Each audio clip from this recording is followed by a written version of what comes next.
प्रेमिकर घर आगरे पड़ी रही प्रेमिकार शव। एपरी एक अभावनीय दुखद घटना देखा मिली भद्रक जिला धामनगर थाना अधीन चूड़ाकुटी पंचायत सोरिशडीह ग्राम। तबे प्रेमिकर घर आगकू प्रेमिकार मृतदेह किपरि आसिला से नहीं शुणु परिवार लोकंक मुहरु। मो भौणी 8 मास तले गोटे पिलार सहित पळैथिला। आमे जानिया पाइलु जे हमर गाँ पिला बोली। तापरे तांको घर लोक भी पचरा उचरा करथिलु। तांकर कहले हम पुओ नेइनी। तापरे एई किछि दिन तले 2-3 दिन तले आसी कहन तम झियो दियो पूरा सीरियस। फिर आनी काली देखला डेड बॉडी आनी पकई देइछी। जेपन पुओ ना आस्थिबो डेड बॉडी उठी परनी मासे लागू 15 दिन लागू जते दिन भी लागू। कोन हेइतियो कोन घटना भाबु दिन फोन करे से ओता मारी म देखी तो कोन मन लागु कि पुओ लिखोज अछि माल ताको मारतिबे मारी पे हां कोन पहले दी झियो रे सब की ताको मारी फेराई इतो कोन ओजन तम झियो झियो देह पूरा सीरियस ता तम झियो रो एमती रोग हो भाची ओजन बर्तन कोन मो भौणी न्याय दरकार कोन भाबु तन भौन मृत्युर कारण कोन होते पारे सही माने ओन न दे जन ठीक है गौतम बेहरा से पन निखोज जे पन आसुनी ताको भी डकौजंती से आसुनी ता कहउजंती से चाकरी करछ चाकरी छुट्टी दउ नांती। कोन कहबे सब के दिन लाउ तक रखले सब काली घर बसी होई छी। कोन चाहउछन बर्तन किन सी आसीबा दरकार से पिला असला पर हां आसिला पर सब उठियो से जेपन आसीबो सब सेमती पड़ी के रहइबो से जौन आसीबो सेइ न उठा दिबो सब।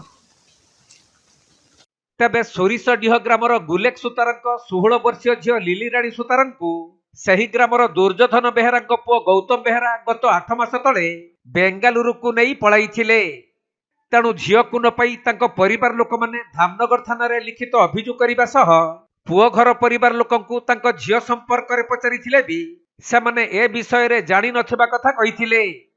तबे गत 4 दिन तले हठात गौतमंक परिवार लोक माने लिली राणी घर को आसी तुम झियो गुरुतर अवस्था रे जाजपुर मेडिकल रे चिकित्साधीन थिबा कथा कहिथिले। आउ तांको परिवार रो बिजु स्वास्थ्य कार्ड मागिबारु तुम पुओ आम झियो को नहीं जाई नाही बोली कहिथिलो। हेले एबे काहे कि एपरी कहउछ बोली लिली राणी को परिवार लोक माने प्रश्न करिथिले। परे झियो गुरुतर अवस्था रे थिबा जानी तांको परिवार लोक माने जाजपुर मेडिकल को जाई देखिथिले जे झियोर मृत्यु होई जाईछि। तेणु गतकाली संध्या 5टारू पुओ घर द्वार आगरे मृतदेह पड़ी रहिथिबा बेले झियो घर लोक माने मृतदेह को अटक रखी न्याय दाबी करिसंती।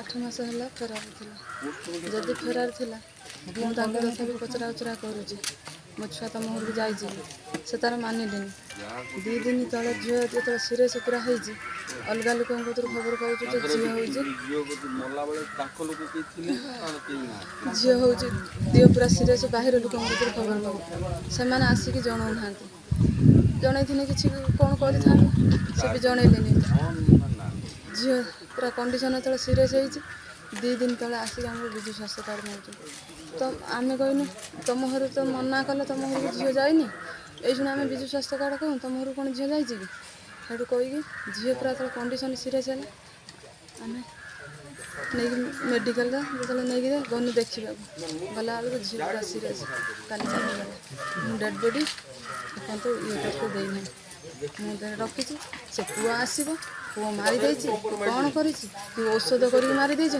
सेटा मते न्याय दरकार। तबे एही घटना बाबदरे खबर पाइबा परे धामनगर पुलिस गतकाली ठारू सबको जगी रहिछि।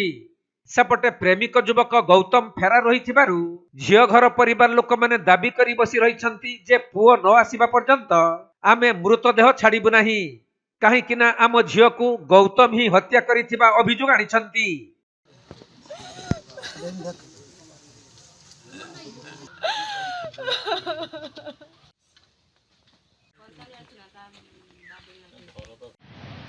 भद्रक जिला धामनगर रु विवेकानंद पंडा रिपोर्ट कोणार्क लाइव।